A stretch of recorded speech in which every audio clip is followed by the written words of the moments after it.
মুসাফির অবস্থায় যদি কেউ কসর না করে পূর্ণ নামাজ পড়তে চায়, তার কি সে সুযোগ আছে? এ প্রশ্ন অবশ্য অনেকের। অনেকে জানতে চান যে সফর অবস্থায় আমি খুব রিল্যাক্সে আছি, লম্বা সময় ধরে নামাজ পড়ার সুযোগ আছে। তাহলে আমি কসর না পড়ে পুরো নামাজ পড়তে চাই, পারি কিনা? উত্তর হলো যে ফোকাহে হানাফের মতে কসর গ্রহণ করা সফরে এটি ওয়াজিব। কারণ এটি আল্লাহ তাআলার তরফ থেকে দেওয়া উপঢৌকন। আল্লাহর উপঢৌকনকে ডিনাই করা যায় না। ফলে আল্লাহ যে ৪ রাকাত বিশিষ্ট নামাজগুলোকে সফর অবস্থায় আমাদের জন্য অর্ধেক করে দিয়েছেন, সেটাকে ডিনাই করা আল্লাহর শানে বেয়াদবির শামিল বা সেটা অনুচিত কাজ। সেজন্য ফোকায়ে হানাফের মতে সফর অবস্থায় আপনি কসর করতে হবে। এটা আবশ্যিক। আ কোনো কারণে যদি আপনি পুরো নামাজ পড়ে ফেলেন, নামাজ হয়ে যাবে।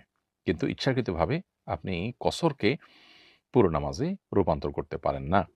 এই ব্যাপারটাতে অবশ্য অন্যান্য ইমামদের মত ভিন্ন। অন্যান্য অনেক ইমাম আছেন যাদের মতে আ আল্লাহ তাআলার এই সুযোগটাকে যদি গ্রহণ না করে পুরো নামাজ পড়েন, সেটি তার জন্য জায়েজ আছে।